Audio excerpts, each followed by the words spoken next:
बाल विकास एवं महिला कल्याण राज्य मंत्री प्रतिभा शुक्ला दिल्ली दौरे पर हैं। मैडम, आप दिल्ली दौरे पर आई हैं। अभी कानपुर में कुछ प्रकरण हुआ था जिसको लेकर आप धरने पे भी बैठी थी। अब तक जो कार्रवाई हुई है उससे क्या आप संतुष्ट हैं?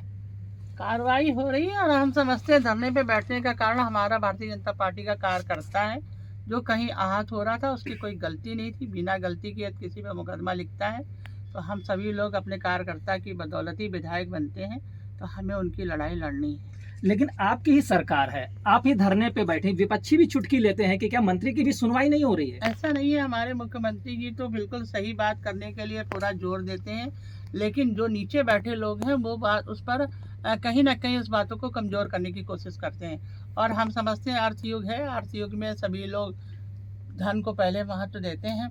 कार्यकर्ता चाहे भाड़ में जाए, उसकी कौन सुनता है और उसको कौन ध्यान देता है, लेकिन जो विधायक बनकर आता है उसको कार्यकर्ता की वैल्यू ज़्यादा है। पैसे से ज़्यादा हमारा कार्यकर्ता महत्वपूर्ण होता है। क्या आपको लगता है कि अफसरों की कार्यशैली जो इस समय चल रही है वह उपयुक्त नहीं है?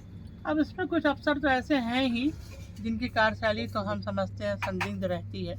वो उस पर ध्यान ही नहीं देते। उनका काम रहता है कि किसी न किसी तरह धन उपार्जन किया जाए। आपके प्रकरण में जो मैटर हुआ था जिसमें कार्यकर्ता पे एफआईआर दर्ज हुई थी, आपने धरना भी दिया, अब तक जो एक्शन हुआ है उससे संतुष्ट हैं आप? नहीं, एक्शन हो रहा है। कार्यकर्ता का नाम भी हट गया है, उसका मुकदमा समाप्त हुआ और साथ ही साथ इंस्पेक्टर को भी हटना है। और हमने अपने मुख्यमंत्री जी को सारी बातों को अवगत कराया है। उन्होंने पूरा आश्वासन दिया है कि जो आप चाह रहे हैं आपके मान सम्मान की रक्षा की जाए। और जिलाधिकारी भी हटा दिया है उन्होंने, क्योंकि जिलाधिकारी मेन होता है। देखिए, जिलाधिकारी चाहे तो क्या नहीं कर सकता। हर व्यवस्था में मेन जिम्मेदारी जिलाधिकारी की होती है। राजस्व का मामला है कोई तो। जब सीएम योगी से आपकी बात हो गई, उन्होंने आपके मान सम्मान के ख्याल रखने के लिए कहा है, तो दिल्ली आने का क्या औचित्य है आपका? देखिए, कभी कभी ऐसा होता है कि अपनी ही पार्टी में कुछ लोग ऐसे होते हैं जो गलत फीडबैक देते हैं और गलत कार्यक्रम की रूपरेखा रख देते हैं। तो हमें सही बातों से अवगत कराना अपने परिवार के लोगों से बहुत ज़रूरी होता है कि गलत फीडबैक नहीं होना चाहिए। हम लोग पार्टी के समर्पित कार्यकर्ता की हैसियत से काम करते हैं। लगातार ये चाह रहे हैं भारतीय जनता पार्टी हमारी दिन प्रतिदिन उन्नत पे जाए और जो हमारे प्रधानमंत्री मुख्यमंत्री जी कार्य कर रहे हैं उसमें कहीं कोई कमी ना रह जाए। हम लोग उनके साथ मिलकर काम करने, पूरी टीम के लोग हैं तो काम करने को और पार्टी को बढ़ाने के लिए कटिबद्ध हैं और वचनबद्ध हैं। हम लोगों ने शपथ भी ली थी कि हम ऑनेस्टी के साथ काम करेंगे, तो उसी ऑनेस्टी के तहत ही हमें अपने परिवार के मुखिया को और अपने ऊपर सभी लोगों को सही सही घटना जरूर बतानी चाहिए। दिल्ली से आपको बुलाया गया था या आप खुद मामले का ब्यौरा देने आई हैं? देखिए, हमें दिल्ली में नहीं बुलाया गया है, किसी ने नहीं बुलाया है, लेकिन कुछ लोग पार्टी के ही ऐसे हैं जो गलत फीडबैक देते हैं, गलत रूपरेखा प्रस्तुत करने की कोशिश करते हैं। वो जो एक अधिकारी और मंत्री के बीच या विधायक के बीच की जो लड़ाई है उसको कहीं ना कहीं वो जातिवादिता में जोड़ने की कोशिश करते हैं। और हमारी पूरी कोशिश ये रहेगी कि सही घटना का अवलोकन हम अपने उच्चाधिकारियों को जरूर। तो किन लोगों से आपकी मुलाकात होनी है, किनके सामने बात अब ये रखेंगे? देखिए, बात रखेंगे जो हमारे लोग हैं। हम लोगों ने टाइम लिया है और संगठन के सभी हम लोग अपनी बात रखेंगे तब बताएंगे आपको। देखिए, एक मामला चला, अनिरुद्धाचार्य ने अभी एक बयान दिया था, उसके बाद अब प्रेमानंद महाराज का बयान आया है कि 100 में से 3-4 लड़कियां हैं पवित्र हैं। आप महिला कल्याण मंत्री भी है, क्या कहेंगे प्रेमानंद महाराज के बयान पे? देखिए, नारी सशक्तिकरण के लिए हमारे प्रधानमंत्री जी और मुख्यमंत्री जी की पूरी कोशिश रहती है और सशक्तिकरण करने की आवश्यकता इसीलिए पड़ती है कि सही राह में सही मार्गदर्शन हो। लेकिन कहीं ना कहीं ऐसा जो वातावरण चल रहा है, जो हमारे हम समझते हैं जैसा कि संस्कारों की शिक्षा का अभाव है। और एक फिर हमने यही बात आपको दोहराएंगे कि अर्थ युग है। पैसे की जो चमक दमक है, लोग काम कम करना चाहते हैं और ऐसे ही आराम से पैसा ले लेना चाहते हैं। अपने गुणों को और अपने सच्चरित्र को कहीं ना कहीं विमुख कर रहे हैं। सारे माँ बाप पेरेंट्स पहले तो ध्यान नहीं देते हैं। बहुत सारे ऐसे केसेस आते हैं, हमारे कॉलेज में ऐसे केसेस आते हैं कि जब लड़कियां भाग जाती हैं तब उनके माता पिता को पता चलता है, जबकि अपने बच्चों के विषय में माँ बाप को तुरंत सारी बातों को अवलोकन जरूर करना चाहिए। बेटा हो या बेटी हो, सच्चरित्र की शिक्षा और ऑनेस्टी के साथ अपने लक्ष्य की तरफ बढ़ने की शिक्षा, साथ ही साथ हमारी बेटी क्या कर रही है, हमारा बेटा क्या कर रहा है, हर गतिविधि में ध्यान देने की आज बहुत ज़रूरत है। क्योंकि माता पिता दोनों बिजी, उसके बाद फिर मोबाइल ये भी बहुत कुछ दोषी है। फिर जो बचा हुआ समय मोबाइल में समय बीत जा रहा है, जिसके कारण फेसबुक पे और अपना सब लाइकिंग के चक्कर में लोग पड़े रहते हैं। लेकिन हम तो ये ज़रूर कहना चाहेंगे, हमारा सच्चा धन मान सम्मान हमारे बेटे हमारे बच्चे ही होते हैं। यदि हमने उन पर ध्यान नहीं दिया और वो सच्चरित्र नहीं रहे तो फिर जीवन में कुछ बचता नहीं है। तो आप भी और मान उसी रहे दौड़ में लड़कियां भाग रही हैं, उसी दौड़ में भाग रही हैं। हम लोग भी जहाँ भी कहीं जिस कॉलेज में जा रहे हैं यही कह रहे हैं कि उत्तम चरित्र की शिक्षा बहुत ज़रूरी है। पहले अपना लक्ष्य, उसके बाद कुछ और बातें। बॉयफ्रेंड ये सब चक्कर बेकार की बकवास है। आप खुद अपना पैसा पैदा करें, अपने लक्ष्य को निर्धारित करें, अपने एम के साथ आगे बढ़ें। तो आप तभी भी गवर्नमेंट की जो ये मंशा है नारी सशक्तिकरण, तभी बात पूरी हो आप पाएगी। भी मान रहे हैं कि वर्तमान युग में महिलाएं हों या लड़कियां हों गलत रास्ते पे जा रही हैं? देखिए, लड़की अकेले तो चली नहीं जा रही है, लड़की और लड़की दोनों मिलके जा रहे हैं ना अंधी दौड़ में। वो एक चमक दमक में भाग रहे हैं। उनको ऐसा लग रहा है कि जो हमारे प्राचीनतम लोग थे कहे गए थे वो सब बातें गलत हैं। यदि हम जीवन के 25 साल ऑनेस्टी से काम करते हैं तो हम 75 साल का जीवन अच्छा जीते हैं। जब हम कमाने लायक ही 25 साल में ना बन पाए तो हम आगे क्या धन उपार्जन करेंगे, क्या अपने परिवार का भरण पोषण करेंगे। यही चीज़ लड़कियों की भी है। यदि आप नौकरी करना चाहती हैं या व्यापार करना चाहती हैं, अपने लक्ष्य में आगे बढ़ना चाहती हैं, तो खराब चरित्र के साथ आप कभी आगे नहीं बढ़ सकती हैं। उसमें तो डिमोशन ही होता चला जाता है और हम समझते हैं कहीं भी उन्नत नहीं होती है। यही कारण है कि आज तरह तरह की घटनाएं हो रही हैं जिसमें आप कहीं ना कहीं देखेंगे तो धन ही दोषी पाया जाता है।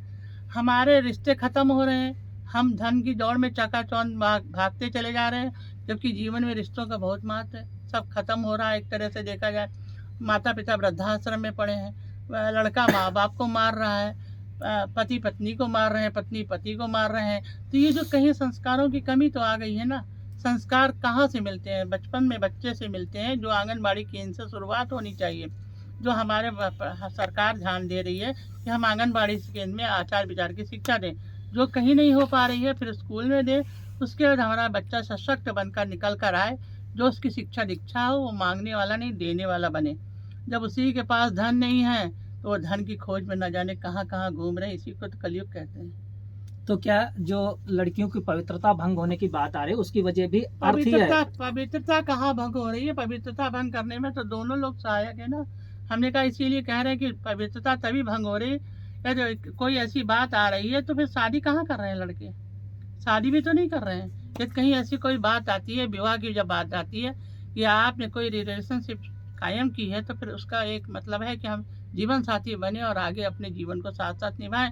ये भी तो कहीं ना कहीं कलुषित हो रहा है वातावरण, जिसके कारण यही कारण है कि वो सोचते हैं कि बस हम क्षणिक आनंद ले लें और उसके बाद दोनों अलग हो जाएं। तो हम समझते हैं ऐसा कुछ भी नहीं है। जो एक संस्कार, जो एक कार्य करने की शैली सब समाप्त हो रही है। अब घर में रहकर कोई गृहिणी काम भी नहीं करना चाहती, घर को व्यवस्थित चलाना भी नहीं चाहती है, बच्चों को कोई देखना भी नहीं चाहता है। उनको ये लगता है मोबाइल में ज़्यादा अच्छा, उनको अच्छा लगता है कि मार्केट में ज़्यादा कुछ अच्छा है।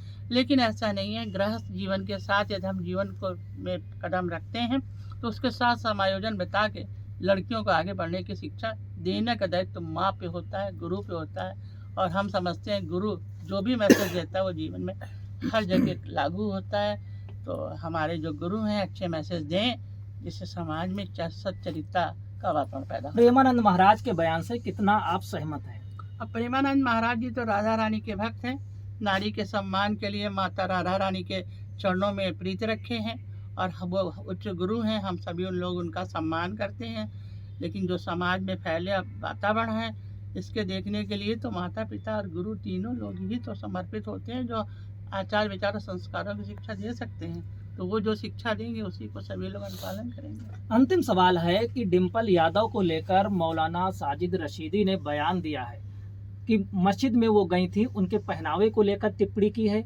एक महिला राज्य कल्याण मंत्री के हवाले से आप क्या कहना चाहती उस बयान को लेकर? क्यों सपा की तरफ से या सपा मुखिया की तरफ से कोई भी बयान नहीं आया है?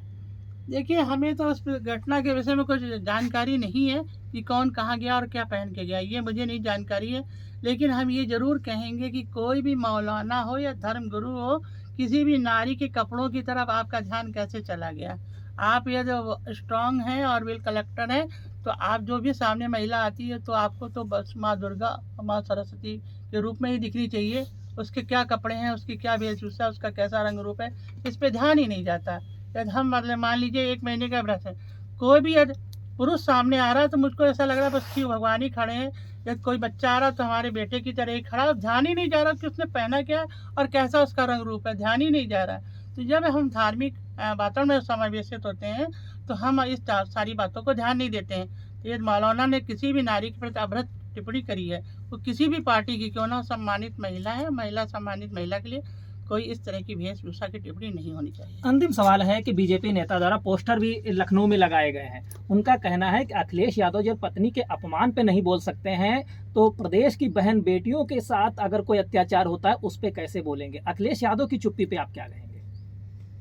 हमको तो बड़ा ही आश्चर्य हो रहा है कि कोई पति अपनी पत्नी के सम्मान के लिए ना बोले, ये तो बहुत आश्चर्य की बात है। और हम तो महिला कल्याण बाल विभाग मंत्री होने के नाते जरूर कहेंगे, किसी भी महिला के कपड़ों की तरफ किसी को ध्यान देने का मतलब उसके मन में उठने वाली गलत भावनाएं होती हैं।